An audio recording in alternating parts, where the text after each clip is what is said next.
As dores crônicas, elas afetam muitas pessoas sofrem com dores insuportáveis, não sabem mais o que fazer. Então, hoje é tempo da gente aprender. E vamos aprender também e conhecer as novas tecnologias para o tratamento de dores. Doutor André, seja muito bem-vindo, é uma alegria te receber, viu? Obrigado. Finge que eu te dei um abração. Vou te convidar para sentar Muito obrigado. aí desse cantinho, eu fico aqui. E a gente já conversa, então, um pouquinho sobre dores. Eu até te perguntei antes de entrar no ar, mas eu não tive tempo de ouvir a resposta, porque a gente entrou no ar. Mas tem alguma dor crônica mais recorrente? Algum tipo de dor, algum tipo de doença em que as pessoas sentem mais dor e afeta muita gente? Tem sim. Então, no pódio, em primeiro lugar, estão as dores nas costas, né? As dores lombares. Ladeada, assim, pelas dores de cabeça, que também são muito frequentes. E, em terceiro lugar, as dores no pescoço, que são as dores cervicais. Esses três tipos são, com certeza, as mais comuns, as que mais incomodam os pacientes de forma crônica ao longo do tempo. E essas dores provavelmente estão ligadas aí ao ritmo de vida frenético que a gente leva também, né, dentre outras causas. Isso é muito verdade. Inclusive, os estudos mostram que na década de 90 para hoje, a incidência, ou seja, a ocorrência de dores lombares multiplicou por quase 3. E isso é decorrente, de fato, da nossa mudança de estilo de vida e, inclusive, do aumento do estresse. O estresse está intimamente relacionado à piora de quase todos os tipos de dores crônicas. Olha só que interessante. Agora, eu queria entender um pouquinho mais da especialidade de um intervencionista da dor, né? A gente conhece algumas especialidades que são de praxe, é o cardiologista, é o oftalmo, é o otorrino. O que faz, de fato, o intervencionista da dor? Essa é uma área de atuação bem recente, em especial no Brasil, e nós nos posicionamos entre o tratamento conservador, ou seja, o tratamento com medicamentos, e o tratamento cirúrgico. Então, normalmente, quando o paciente tem uma dor crônica, vamos utilizar a dor lombar como exemplo, né? A dor nas costas. Quando o paciente não melhora com fisioterapia, com medicamentos, ele pula imediatamente para a cirurgia. O que nós oferecemos são tratamentos que nós chamamos de intervencionistas, que são minimamente invasivos, que servem para tratar essas dores um pouquinho mais difíceis, mas sem a necessidade de cirurgia, né? Então, nós sempre falamos e sempre batemos nessa mesma tecla para o paciente. Nós escolhemos os tratamentos de acordo com o perigo do procedimento, inclusive.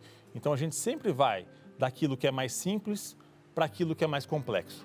Daquilo que oferece menos risco para o paciente para aquilo que oferece mais risco para o paciente.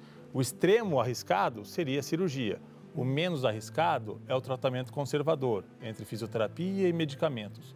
Então, quando não funciona no começo, a gente começa a evoluir no tratamento, né? E aí a gente tem várias técnicas que com certeza a gente vai falar aqui, como radiofrequência, estimulação medular, alguns tratamentos que podem ser bem interessantes para casos selecionados. Olha que interessante, isso estaria então na lista desses tratamentos inovadores, dessas novas tecnologias. Exatamente. E essas novas tecnologias, elas são aplicadas para todo tipo de dor ou cada dor é um caso? A gente tem ouvido falar bastante de fibromialgia, aquela dor do trigêmeo, como chama? Neuralgia do trigêmeo. Neuralgia do trigêmeo, que dizem que é uma dor terrível, né? E aí você está trazendo a dor lombar, a cervical. É o mesmo tratamento para todo tipo de dor? Não. Cada tipo de dor vai ter alguma aplicabilidade de algum tratamento intervencionista. Vamos usar a neuralgia do trigêmeo como exemplo, porque ela é bem emblemática. A neuralgia do trigêmeo, o que acontece? O paciente sente choques na face, choques de fortíssima intensidade, entre aspas, considerada a pior dor que existe, né? Então, o nervo trigêmeo inerva a região da face. Então, quando o paciente não melhora com o medicamento para a neuralgia, o que nós podemos fazer? Nós podemos colocar uma agulha bem fininha, o paciente está dormindo, nós colocamos uma agulha bem fininha ao lado do nervo trigêmeo. Por dentro dessa agulha, nós colocamos um eletrodo. Esse eletrodo é ligado a um gerador de radiofrequência. Esse gerador emite uma corrente elétrica, cujo objetivo é simplesmente inativar o nervo, né? Então, esse é um tratamento que nós utilizamos para os casos mais graves de neuralgia do trigêmeo, né? É bem interessante e o índice de sucesso desse tratamento para a neuralgia do trigêmeo supera 90%. Olha que maravilha! Bom, né? A gente, de repente você está aí sofrendo com neuralgia do trigêmeo, já sabe que tem uma solução muito boa aí para você. Então, vale a pena buscar aí essa nova tecnologia. Para dor na lombar, já que você falou que ela é bem recorrente, o que vocês têm de tratamento inovador? Dores na região lombar. Primeiro passo é tentar identificar, nem sempre conseguimos, é verdade, tentar identificar uma fonte principal de dor, porque existem várias.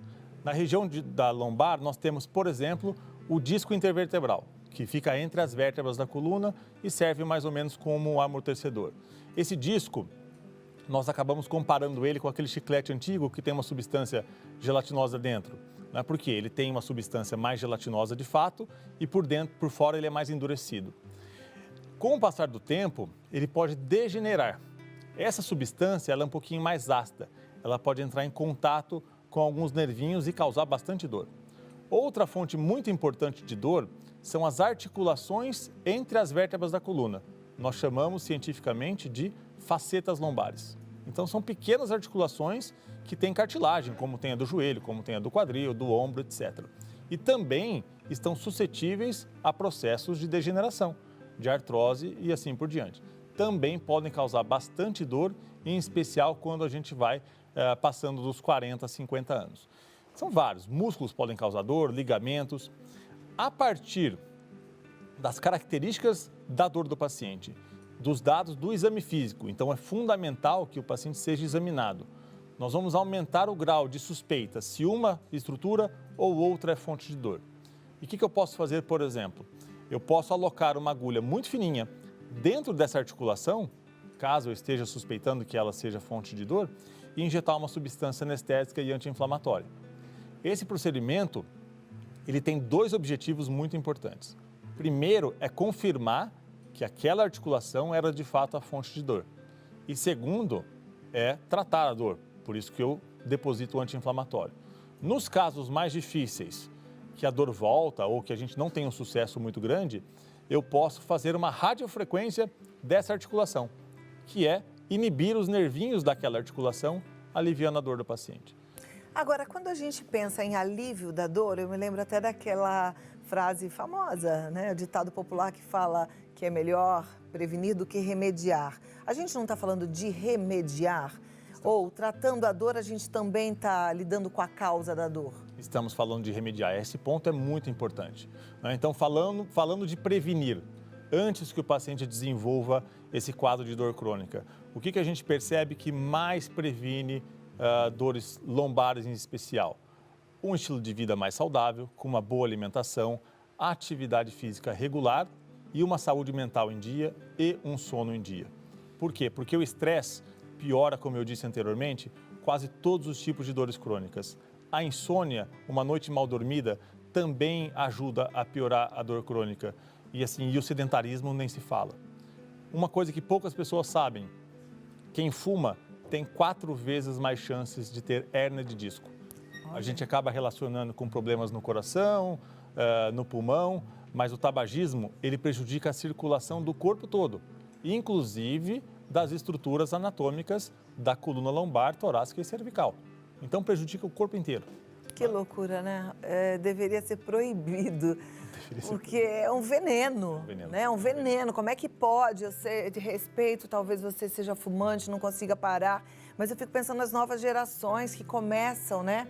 Ninguém deveria nem chegar perto, porque olha o quão ruim prejudicial é para a saúde. Então, na verdade, vocês usam uma técnica muito parecida de uma dor para outra, né? Pelo que eu estou entendendo. Que seria ou uma anestesia daquele nervinho, mas está tudo ligado ao nervo. Como é que a gente produz uma dor? Tem um nervo que vai para o cérebro e liga ao órgão do corpo em questão? Excelente ponto. Vamos usar, por exemplo, e aí a gente vai diferenciar dor aguda de dor crônica e todos vão entender. Vamos usar, por exemplo, uma queimadura na mão. Tá? Então, queimei meu dedo. Como que a dor é produzida no corpo? Essa queimadura, ela é captada, entre aspas, por uma terminação nervosa na minha pele, tá? Essa terminação nervosa, ela tem que transmitir esse impulso daqui até a minha medula que está aqui no meio. Obviamente que ela não consegue transmitir o calor do fogo. Então, o que ela faz? Ela transforma o calor em um impulso elétrico, aqui no dedo. Esse impulso elétrico, então, ele caminha através do neurônio até a medula. Chegando na medula, ele faz uma conexão com outro neurônio. Essa conexão, os dois neurônios estão assim, esse neurônio libera várias substâncias químicas que vão transmitir essa eletricidade para o outro neurônio. Então, já houve uma comunicação química aqui. Aí, essa eletricidade sai da medula e vai até o cérebro, onde eu sinto a dor. Essa é o que nós chamamos a fisiopatologia, o mecanismo de uma dor aguda. Agora, existem várias células que são importantes nesse trajeto. À medida que a dor vai se perpetuando, ou seja, se eu continuar machucando o meu dedo, essas células vão inclusive se proliferando. E acontece o que nós chamamos de sensibilização central. O que é isso? É a facilitação dessa via da dor. É isso que o paciente com dor crônica tem. E um conceito muito importante de ser diferenciado é a dor crônica da suposta dor intratável. Dor crônica é uma dor que durou ou que dura mais do que 3 meses no ano. Essa é a definição da dor crônica, que é o tempo necessário para esse processo de facilitação acontecer. Não é a mesma coisa que dor intratável. Eu recebo muitas mensagens, doutor, mas minha dor já é crônica, como se isso significasse que não haveria tratamento. Isso não é verdade. Tá? Então, esse é o mecanismo pelo qual a gente sente a dor de forma relativamente simplificada. Você falou que recebe mensagens, então eu vou abrir para as mensagens aqui, porque eu acho que vai ajudar a turma em casa. Talvez você tenha uma dor e está achando que essa dor, por exemplo, é uma dor intratável, ou suspeita que seja uma dor crônica.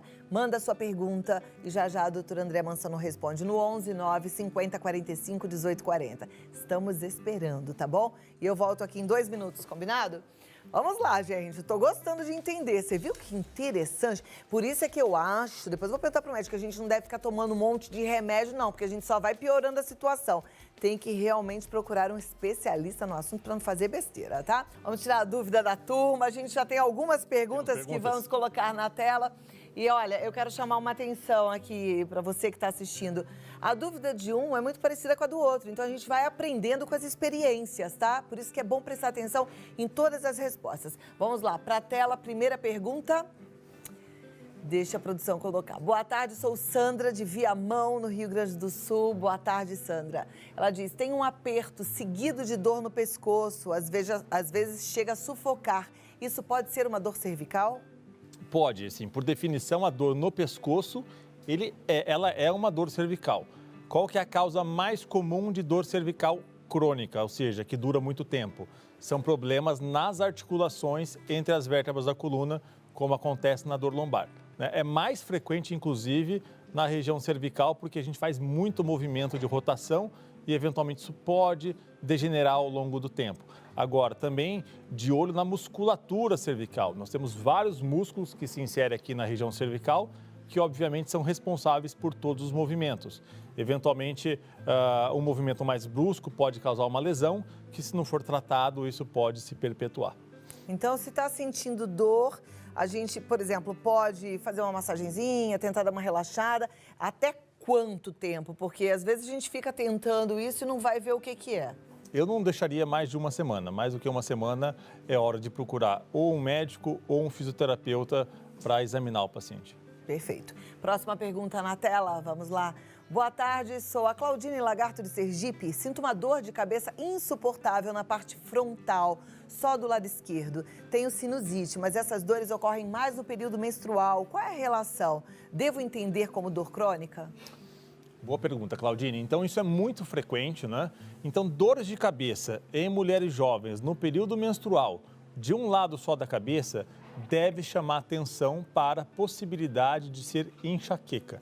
A enxaqueca é um dos tipos de dores de cabeça, é a dor de cabeça mais frequente, acontece em 30 milhões de brasileiros, 20 milhões desses 30 são mulheres. E é muito frequente mesmo no período menstrual, tá? Isso pode, eventualmente, ser mitigado, ser aliviado com um ajuste de um eventual anticoncepcional que ela possa usar ou não. Por quê? Porque os anticoncepcionais, eles trazem hormônios, obviamente, na sua composição, que são hormônios sintéticos, fabricados em laboratório. Alguns são mais parecidos com os naturais do que outros. Então, quanto mais parecido com o natural, melhor para o paciente. Tá? Eventualmente é só isso. Agora, existem vários desencadeantes de enxaqueca. Estresse, sedentarismo, alimentação ruim, principalmente jejum prolongado, insônia, tabagismo, uso de alguns condimentos, principalmente aquele que contém glutamato e uso de algumas bebidas. É preciso que o paciente preste atenção na sua rotina para ver se alguma coisa está causando as dores de cabeça e, obviamente, evitar. Mas a pergunta dela é se é crônica. A dor de cabeça em si, nós chamamos de crônica quando ela acontece em mais de 15 dias no mês. Aí nós chamamos a dor de cabeça de crônica. Tem alguma nova tecnologia para tratamento de dor de cabeça? Eu estou te perguntando isso porque, assim, eu sou uma pessoa que posso até falar que não tenho mais enxaqueca com frequência, porque eu aprendi exatamente isso que você acabou de falar, a monitorar e descobrir o que desencadeia a minha dor de cabeça, né? Então, eu tenho lá o meu diário da dor de cabeça, aliás, tem aplicativos, gente, que nos ajudam a fazer esse diário, tá? E eu descobri o que é que pode me dar enxaqueca. Então, eu evito qualquer tipo de alteração na minha rotina para não ter enxaqueca. Mas quando tenho que tomar um remédio abortivo da dor de cabeça, que é aquele da enxaqueca, aquele específico para enxaqueca. Mas existe alguma outra tecnologia? Tem sim. Então, para os casos mais graves, onde essa técnica de monitorar a sua qualidade de vida e evitar os desencadeantes não funciona, nem sempre conseguimos, e os medicamentos também não funcionam, nós temos algumas técnicas bem interessantes. Por exemplo, existe um gangliozinho, um nervinho que fica dentro da cabeça, nome um pouquinho feio, chama gânglio esfenopalatino. Esse gânglio, ele tem múltiplas conexões nervosas no rosto. E ele é muito responsável, em alguns casos, por manutenção de estados enxaquecosos. Então, nós conseguimos localizar esse gângliozinho e anestesiá-lo em algumas situações. Existem casos muito mais graves ainda, onde nós fazemos estimulações nervosas. Então, por exemplo, nós podemos, isso daqui é um exemplo, isso daqui é um eletrodo, tá bem? Isso é um eletrodo. Esses pontinhos mais prateados são capazes de emitir impulso elétrico. Tá? Então, para a dor de cabeça, nós podemos colocar esse eletrodo em dois nervinhos aqui atrás que chamam nervos occipitais. Isso vai ser ligado a um gerador como esse, tá bem? Que é bem fininho, que parece um marca-passo, que fica implantado debaixo da pele do paciente. Ele emite impulso elétrico 24 horas por dia para esses nervinhos e o objetivo é inibir a dor dos casos mais graves. Então, percebam que a gente vai desde medidas extremamente simples, como trocar o anticoncepcional ou evitar um jejum prolongado, e nos casos mais graves, a gente, entre aspas, apela para tratamentos tão invasivos como esse. Tá? Então, existe essa possibilidade. E qual é o índice de acerto nesse tratamento? Então, aí o que a gente faz? Nós fazemos um teste. Antes de colocar algo como esse daqui, nós fazemos um teste. Nós colocamos um eletrodo como esse, no nervinho, isso fica ligado a um gerador externo, uma bateria convencional, por mais ou menos 2 semanas. E o paciente vai, então, experimentar esse período como teste. E vai me falar, doutor, melhorou ou não melhorou? Se melhorou de forma significativa, nós progredimos para o implante que nós chamamos de definitivo. E, normalmente, o implante ele tem a capacidade de mimetizar, ou seja, de reproduzir o teste em 80% a 90% dos casos. Mas o teste, ele é fundamental, ele é mandatório. A gente não vai implantar esse tipo de dispositivo em todo mundo que tem dor de cabeça. Perfeito. Deixa eu seguir com mais uma pergunta, o tempo está voando, o assunto está muito bom. Me chamo Ana Maria, sou da Bahia, gostaria de saber se existe tratamento para dor no nervo ciático. Ana Maria, muitos tratamentos, tá? Então, voltando naquela tecla, a gente sempre vai daquilo que é mais simples para aquilo que é mais complexo. Então, a dor do nervo ciático, ele acontece porque o disco intervertebral, ele forma uma hérnia. O que é a hérnia? Ele é escapar um pouquinho para trás e comprimir o nervo que desce para a perna. Basicamente é isso que acontece. Então, quando não melhora com fisioterapia e medicamentos, nós vamos evoluindo no tratamento. Primeira opção é fazer infiltrações ao redor do nervo.